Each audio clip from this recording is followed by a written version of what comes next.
안녕하세요. 김호준입니다. 문무일 검찰총장이 국정원 사건 등 적폐청산 수사의 중요 부분을 올해 안에 마무리하고 내년에는 민생 사건 수사에 집중하겠다고 밝혔죠. 그렇습니까? 적폐 수사가 어떻게 시작됐나요? 검찰이 알아서 시작한 건가요? 아니죠. 국정원 댓글 사건 수사를 국정원 댓글 사건을 수사했던 2013년에는 검찰이 없었습니까? 있었어요. 검찰 멀쩡히 있는데 국정원 수사하려다가 조선일보가 앞장서고 국정원이 뒤에 서서 검찰 수장의 목을 쳐버렸죠. 수사를 못하게. 적폐 수사가 가능해진 것은 지난 겨울 1,000만 명이 넘는 시민들이 촛불을 들고 거리로 나가 구체제를 마침내 끝을 냈기 때문입니다. 그렇게 국민들이 만들어준 기회가 바로 적폐 수사죠. 검찰총장이 아니라 그 누구도 시한을 정해서 임의로 끝낼 수 없는 겁니다. 서울중앙지검 검사들 몸이 피곤하면 총장님이 사우나를 끌어주시고 정신적으로 필요하다면 시민들이 응원을 하겠습니다. 서울중앙지검의 적폐 수사 일선 검사님들 난생 처음 응원 꽃다발 좀 받아보시겠습니까? 네. 힘들 내시고 시작했으면 끝을 봅시다. 김호준의 응원이었습니다.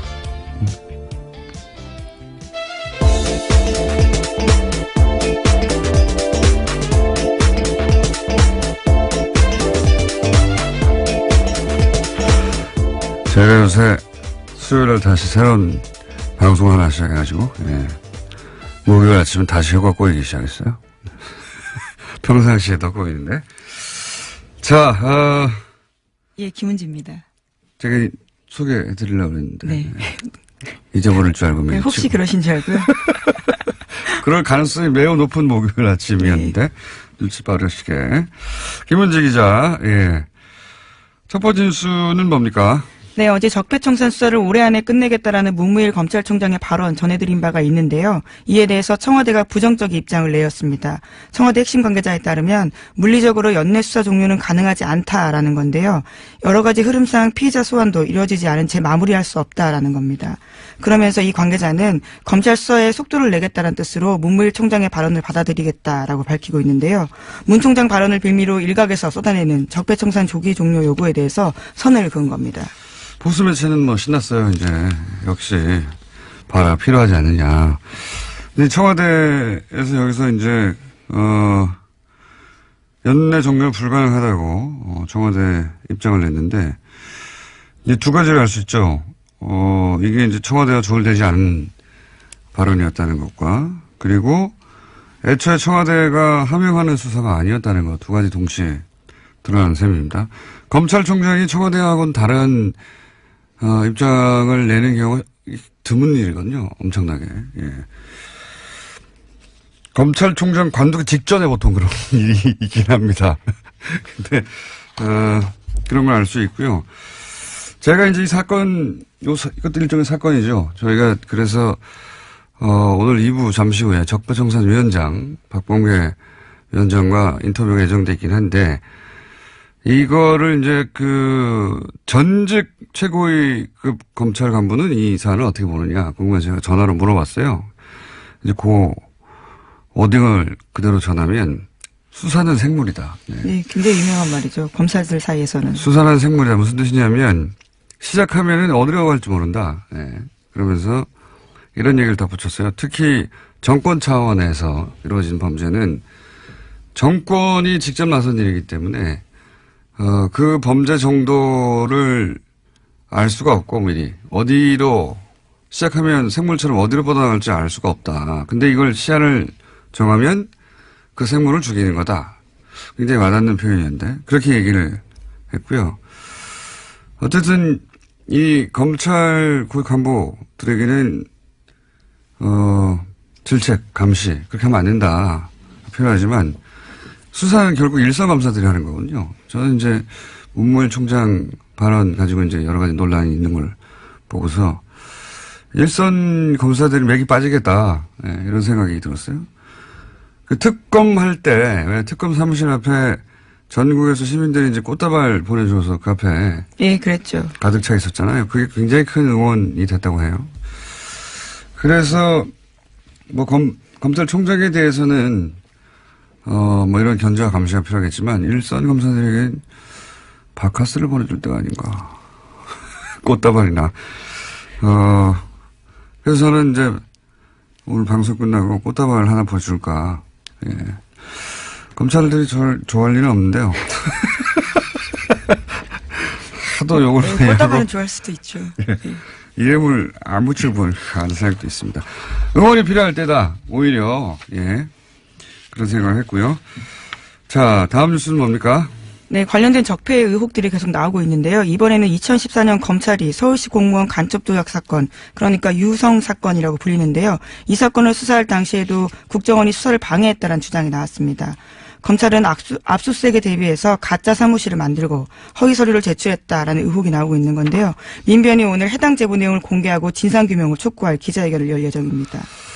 이 사안은 오늘은 시간이 저희가 없어가지고 내일 인터뷰를 미리 잡아놨는데요. 예. 제가 편지 봉투를 봤습니다. 네, 저는 편지 내용도 봤습니다. 저보다 많이 오셨군요. 네, 예. 5장인데요. 총 굉장히 자세합니다. 그러니까요. 이거는 내막을 아는 사람의 제보가 확실하고요. 예. 그리고 이제 이게 인터넷이나 또는 기타 흔적이 없는 방식이 아니라, 그 편지를 보냈어요. 봉투에 넣어가지고 편지를 보냈는데, 박근혜 국정원에서 가짜 간첩을 만들 때 얼마나 대범했는지, 예. 절대 들킬 리가 없다고, 얼마나 자신했는지를 알 수 있는 상징적인 사건이 유성 사건입니다. 네. 서울시 공무원, 인데, 대놓고 가짜를 만든 것도 대놓고 절대 들킬 리 없다. 증거도 조작하고 외교적 문제가 되기도 했었습니다. 당시에. 가짜 간첩 사건이 이렇게 실시간으로 밝혀진 건 우리나라 헌정사에 최초예요. 예. 그 이후에 몇십 년 후에, 명예가 회복된 적은 있는데 실시간으로 밝혀진 건 최초예요. 근데 저는 이 가짜 사무실, 이 놀랍지 않은 게, 이 생자로 간첩을 가짜로 만드는데 뭐 사무실 정도야 뭐 아무것도 아니죠. 예. 근데 이게, 유성 사건 때도 있었다. 가짜 사무실 만든 게 영화처럼 세트 만들어서 여기 압수수색 하라고. 하여튼 증거 조작과 증거 인멸의 대마왕이에요. 이쪽은, 예. 그래서 국정원 관련 사건은 저는 모조리 다 구속수사해야 된다고 보는데. 예. 네. 예.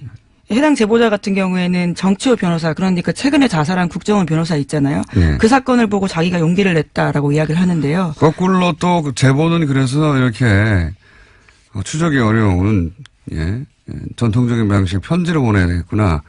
용기를 냈다기보다는 저는, 화가 났다. 아이, 그렇죠. 예. 밤잠을 뒤척였다 이런 식의 표현들이 있는데요. 국정원이 제대로 개혁돼야 된다라는 것들 때문에 이런 편지를 쓰게 됐다라는 겁니다. 국정원 내부자라고 볼 수밖에 없는 것이 너무 내용도 자세하고, 예. 국정원 내부에 누가 이 전략을 총괄 기획했는지도 특정돼 있고, 예. 굉장히 자세한 내용입니다. 네. 의외의 곳에서 터졌어요, 또. 예.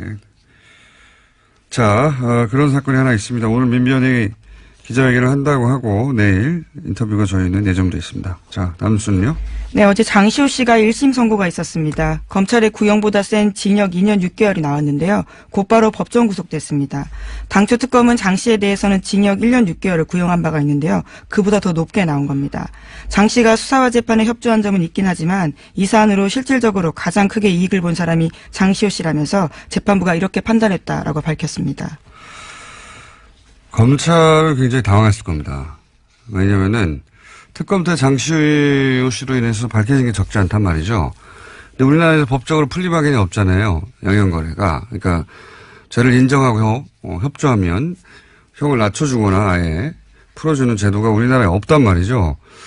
그래서 아마 이제 혐의 중에서도 이게 공갈죄인데 강요죄로, 왜냐면 강요죄가 형량이 낮아요. 강요죄로 잡고, 그리고 그 중에서도 양형을 낮게 잡아주는 것으로 검찰은 그런 노력을 한 거죠. 네, 구형을 낮게 한 바가 있습니다. 네. 왜냐면은 이 정권 차원의 범죄일 때는 특히나 그 종범들이나 협조자들이 자백을 하거나 하지 않으면 밝혀내기 어려운 게 굉장히 많습니다. 장시호가 밝혔던 여러 가지 사안들은 사실은 장시호가 받거나 직접 확인해 주지 않으면, 절대 밝혀낼 수 없는 부분이 많았거든요. 네, 제2의 태블릿 PC를 낸다던가 구체적으로 어떤 데 무엇이 있는지를 제보한 바가 있습니다. 그렇죠. 예. 그래서 검찰은 이제, 장시호에게 암암리에, 검찰이 알아서 그런 협조에 대해서 배려하겠다고 신호를 주었을 것이고, 장시호 씨도 적극적으로 협조를 한 것일 텐데, 사법부가 보기에는 형량이 너무 낮았던 거죠. 예. 그래서 그 양형 기준으로 따지자면 너무 낮아서 2년 6개월을 그러니까 검찰이 구형한 것보다 1년 높게 이거는 그렇게 흔하지 않은 케이스거든요. 네, 이례적인 일이죠. 예.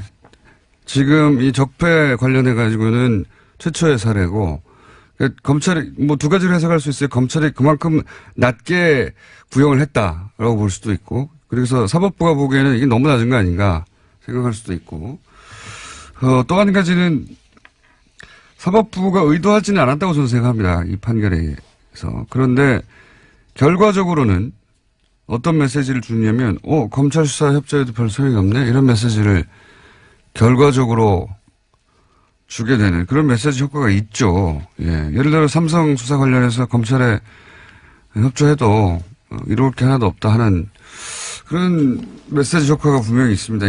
결과적으로. 이 사안은 저희가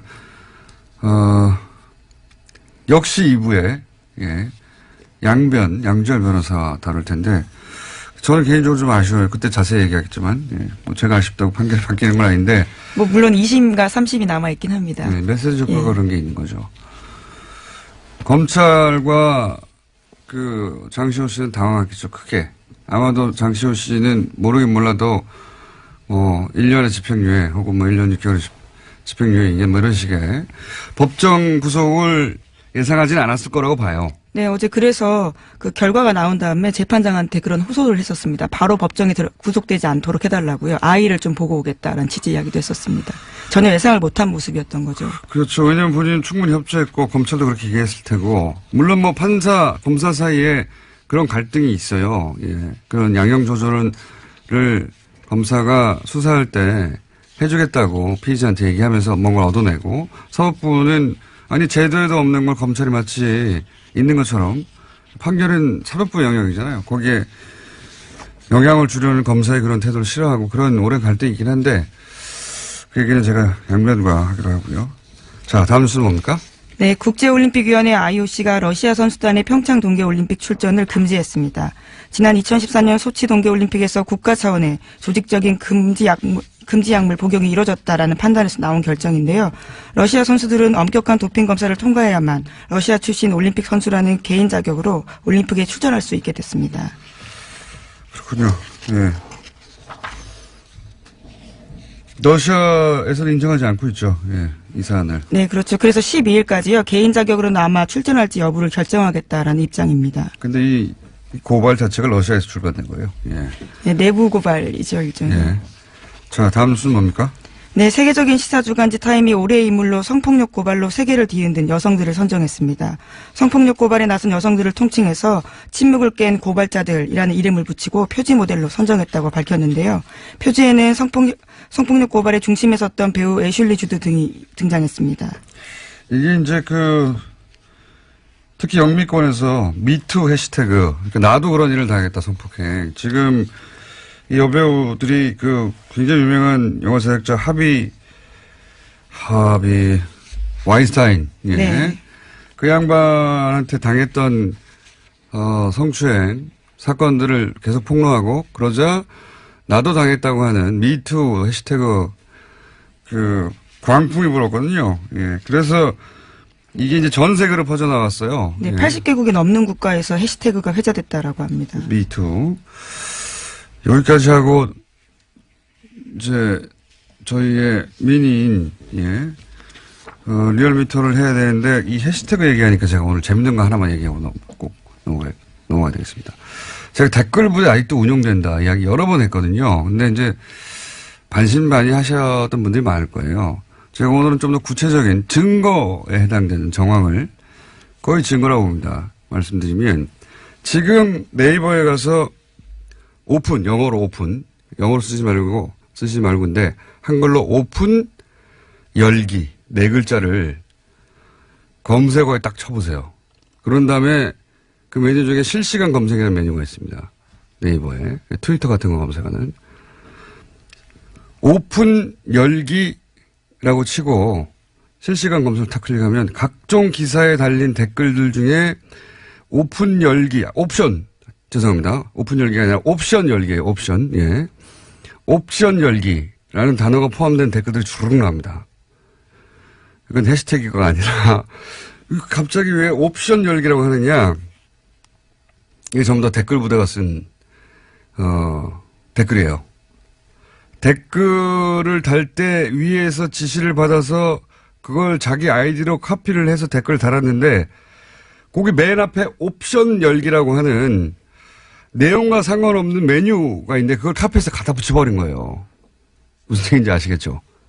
이거 한번 해보겠습니다. 잘 모르겠네요. 바보같이 무슨 얘기냐면 네. 내가 댓글을 달 때 댓글 알바가 있다고 쳐요. 예, 지시를 받았어요. 내용을. 그게 자기 쓴 내용이 아니라는 거죠. 그걸 카피해서 갖다 붙여줄 거 아닙니까? 자기가 쓴 게 아니니까. 근데 그 카피를 할 때 맨 앞에 옵션 열기라고 하는 이 내용과 상관없는 메뉴에 네네. 들어가는 글까지 카피를 해버린 거예요. 그래서 그거를 갖다 붙여서 댓글로 다는 게 엄청나게 많습니다. 그게 여전히 지금 오늘도 달려있는 것들을 볼 수 있어요. 제가 오래전부터 봐왔는데 이걸로 몇 가지를 알 수 있어요. 이제는 댓글 부대 전용 프로그램이 있는 거예요. 전용 프로그램이 있어서 그 프로그램을 통해서 댓글 지시 내용을 받아요.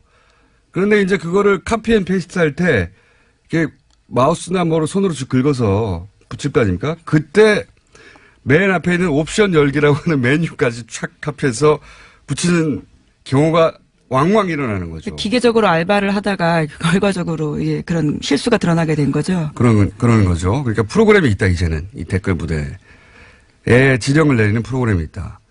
그리고 그걸 카피할 때 옵션 열기라는 부분은 삭제하고 카피해야 될 편이니까. 그래 깜짝같죠.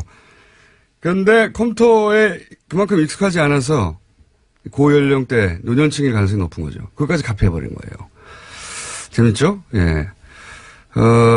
그리고 이 댓글 프로그램을 통해서 댓글 지시가 내려가고 그거를 댓글 다는 부대가 아직도 있는데 그 댓글을 특정 기사에만 달 거 아닙니까? 그 기사들 어디에 달았나를 보면 논리는 굉장히 논리 개발자가 따로 있는 게 확실해요. 예. 고급한 정보들도 가끔 있고요. 보면 당연히 이제 문재인 대통령 공격한다든가 여당을 공격한다든가 조국 교수도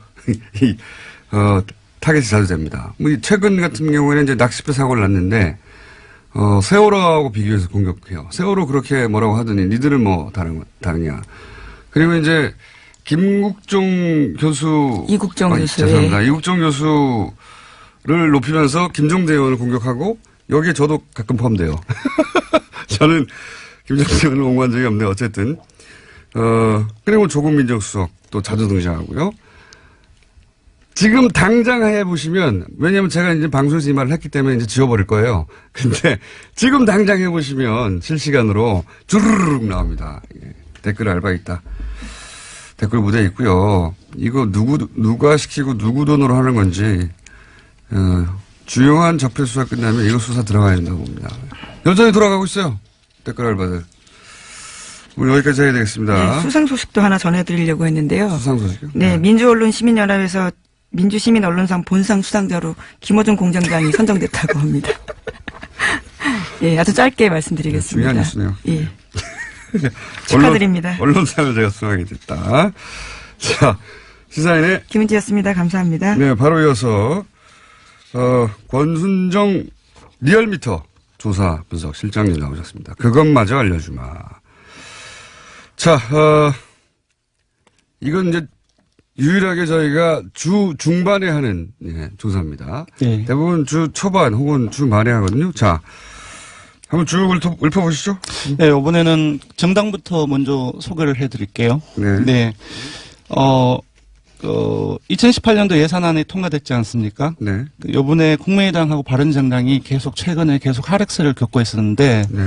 모처럼 반등을 했습니다. 국민의당이 1.2%포인트 상승을 해서 네. 5.8%고요. 바른정당 역시 0.8%포인트 상승을 해서 6%가 나왔습니다. 최하위를 한 달간 했는데 국민의당이. 맞습니다. 4주 연속 최하위를 했습니다. 예산안 통과 효과라고 저는 보는데, 그죠? 맞습니다. 예, 한국당 사실상 한국당의 보수청이 분석을 해보니까 국민의당이나 바른정당으로부터 많이 갔어요.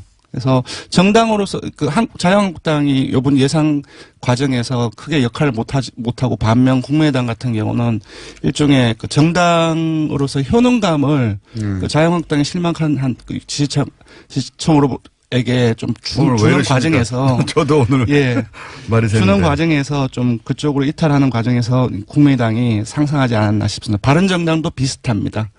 네. 그렇군요.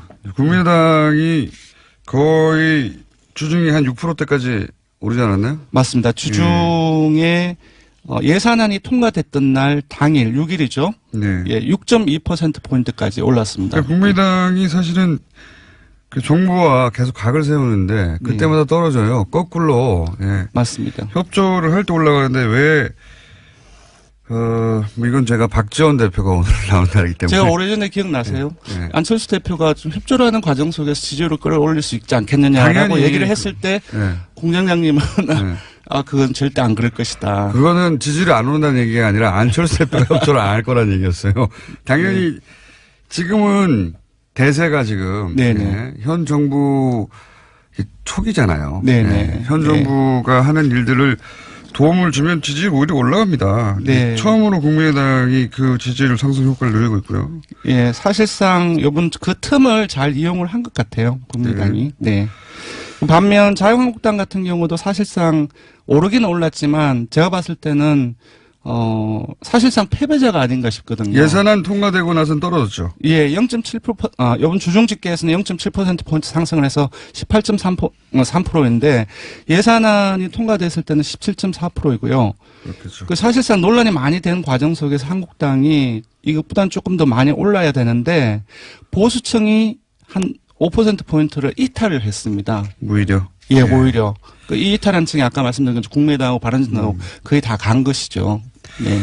그렇군요. 민주당은 어떻게 되나요? 예, 민주당은 조금 이제 상당폭 빠졌습니다. 3.4%포인트 하락한 48.5%이고요. 주중에는. 예. 이제 국민의당하고 바른정당의 요인이라고 봐야 될 것 같습니다. 하지만 예산안이 통과됐던 날은 다시 50%를 올라갔죠. 회복했기 때문에 요거는 이제 아주 짧은 기간 동안의 영향이 아닌가 싶습니다. 쌤쌤이네요. 네, 정의당 또한 하락을 했습니다. 0.6%포인트 하락해서 4.5%가 나왔습니다. 대통령 지지율도 비슷하겠네요. 네. 떨어졌다가 또 예산안 통과될 때 예, 올라가고. 4주 연속 상승 흐름이었다가 지난주하고 이번 주까지 네. 조금 아주 약하게 그 2주째 하락했는데요. 0점대. 예, 0.7%포인트 하락해서 70.8%입니다. 약보합이라고 볼 수 있는데 예산안 통과되고 다음에 어떻게 됐습니까? 예, 예산안 통과된 다음엔 상당히 많이 올랐어요. 그러니까 72.1%포인트까지, 72.1%까지 올라서. 상당히도 뭐 1.1%. 왜냐하면 그 전날에는 69.3%까지 떨어졌기 때문에 예. 그 일일 변화로서는 상당폭 올랐다고 볼 수 있을 것 같습니다. 네. 뭐 저희가 몇 달째 똑같은 얘기하고 있는데. 네. 0점 몇 빠지고 0점 몇 오르고 뭐. 예. 좀 많이 빠지고 오르면 1, 2% 움직이고. 예, 종합을 하면 한국당 지지층을 제외하고는 모든 정당 지지층, 모든 지역, 모든 연령, 모든 이념 성향에서 다 긍정평가가 크게 높거나 우세합니다. 네. 알겠습니다. 예산안이 통과되면서 사실은 주요 정당들의 지지율이 좀 진폭이 있고. 네, 맞습니다. 대통령 지지율도 진폭이 좀 있고. 그렇습니다. 예. 통과되면서 민주당 그리고 국민당이 상승한 항목이고요. 네. 한국당 하락하고 한국당을 빼고는 상승을 다 했지만 예. 그 예산안 통과를 예. 기준으로 하자면 예, 맞습니다. 주요한 가장 중요한 이벤트였던 네. 정의당도 하락을 했네요. 네. 정은학은 언론 보도가 상당히 많이 감소했습니다. 네. 언론 모두 감소 효과도 있는 거고. 네. 자, 그것마저 알려주면 현안 주사 이번 주는 뭡니까? 예, 문무일 검찰총장의 이제 발언이 있었는데 많이 논란이 되었죠. 이거 간접적으로 알 수 있는 조사가 아닌가 싶은데요. 한 2주 전쯤에 죄송합니다. 김관진 전 국방부 장관하고 임관빈 전 실장 사이버 사령부 댓글 공작 관련해서 석방이 됐죠. 구석부서에 석방이 됐는데 이에 대해서 국민들이 어떻게 생각하는지 물어봤습니다. 물어봤더니 이 여론조사 종이에요. 이 여론조사 왜 안 하나 싶었는데 그랬더니 잘못한 결정이라는 의견이 63%가 나왔습니다. 석방이 잘못한 결정이다. 근데 그 중에서 전체에서 매우 잘못한 결정이라고 응답한 사람이 절반이 넘습니다. 50.8%가 나왔습니다. 그렇군요. 그리고 반면 잘한 결정이라고 한 응답은 26.3%이고요. 잘못은 10.7%가 나왔습니다.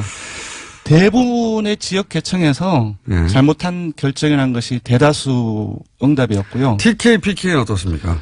근데 조금 놀라웠는데요. TK, PK 그 중에서도 TK 같은 경우는 잘한 결정이라는 것이 조금 우세하지 않을까라고 생각을 했는데요. TK를 포함하고 PK를 포함해서 모든 지역에서 잘못한 결정이라고 응답이 많이 나왔습니다. 그렇군요. 그러니까 이제 대략 50대 이하, 그리고 전 지역.